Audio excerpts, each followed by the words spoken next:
Hallo und herzlich willkommen hier bei Selbstgemacht. Heute in dieser Folge möchte ich euch gern zeigen, wie man diesen leckeren, cremigen Mascarpone-Kuchen herstellt. Die Zubereitung und die Zutaten könnt ihr wie immer unten in meiner Videobeschreibung nochmal nachlesen. Wir beginnen als erstes mit einem Mürbeteigboden. Aber vorher möchte ich euch mein niegelnagelneues Backbrett vorstellen. Es wird nach alter bayerischer Tradition hergestellt, ohne Schrauben und ohne Nägel. Das Brett hat oben eine Anschlagleiste, das verhindert, dass das Mehl zum Beispiel herunterfällt. Und unten eine Anschlagleiste, so hat das Brett einen richtig festen Halt und es verrutscht nicht, wenn man knetet. Man kann die Schublade unten trotzdem noch öffnen, das ist richtig praktisch. Rundherum ein tolles Brett. Das Holz wurde nicht behandelt und stammt aus bayerischen Hölzern. An dieser Stelle möchte ich mich ganz herzlich bedanken bei dir, Maria, für dieses tolle Backbrett, das mich sicherlich jetzt ein Leben lang begleitet. Habt ihr auch Interesse daran? Dann besucht doch mal die Maria auf ihren Kanal. 123 lecker. Da gibt's nicht nur dieses tolle Brett, sondern auch leckere Kuchenrezepte. Ich verlinke es euch unten in der Videobeschreibung. Als erstes heizen wir schon mal den Backofen vor, auf 200 Grad Ober- und Unterhitze. 125 Gramm Mehl gebe ich jetzt auf mein neues Backbrett. Da mache ich mit den Fingern eine Mulde hinein.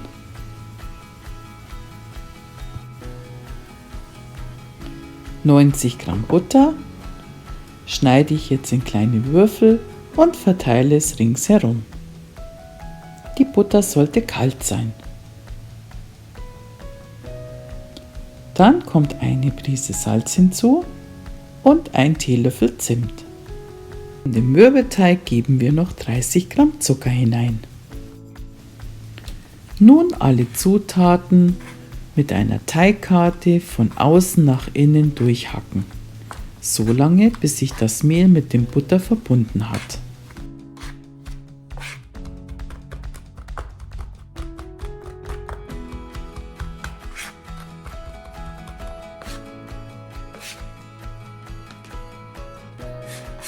Ist dieses erledigt, verkneten wir rasch alle Zutaten zu einem glatten, geschmeidigen Teig.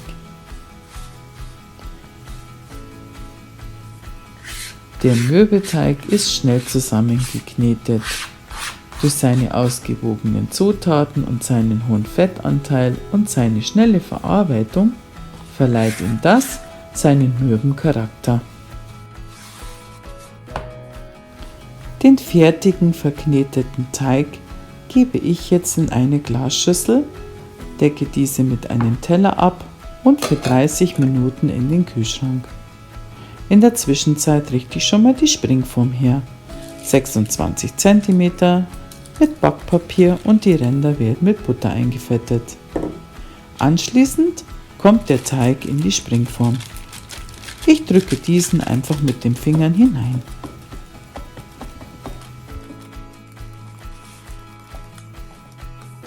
Mit einer Gabel stechen wir dann kleine Löcher in den Teig. Das verhindert, dass der Teig beim Backen gleich Blasen schlägt. Der Teig kommt jetzt in den vorgeheizten Backofen auf die mittlere Schiene bei 200 Grad für 10 Minuten.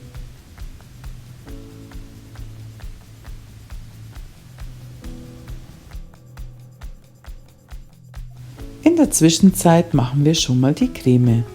Aus 500 Gramm Mascarpone,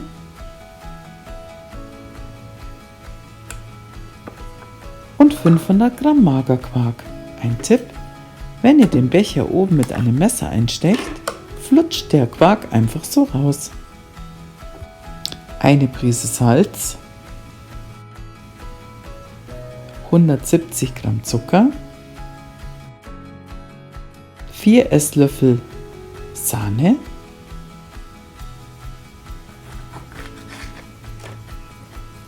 den Saft einer Zitrone und ca. einen Teelöffel Zitronenpaste. Wenn ihr diese nicht habt, ihr könnt auch die Schale einer unbehandelten Zitrone nehmen. Die Creme wird jetzt verrührt. Dann kommen noch 5 ganze Eier hinein.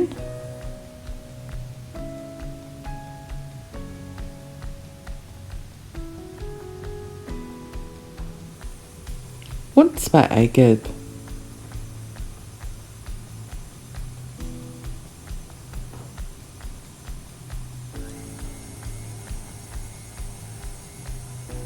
Und zu guter Letzt 30 Gramm Mehl.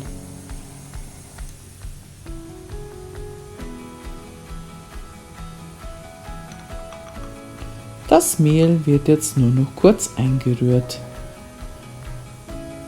Die Mascarpone-Creme ist in Nu zusammengerührt.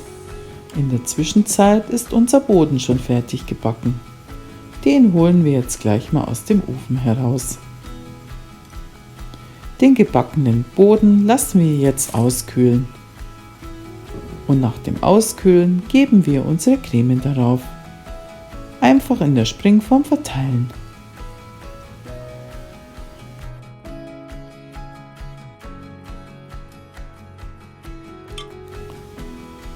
Durch das schnelle Bewegen der Springform und Dagegenklopfen entweichen die letzten Luftbläschen.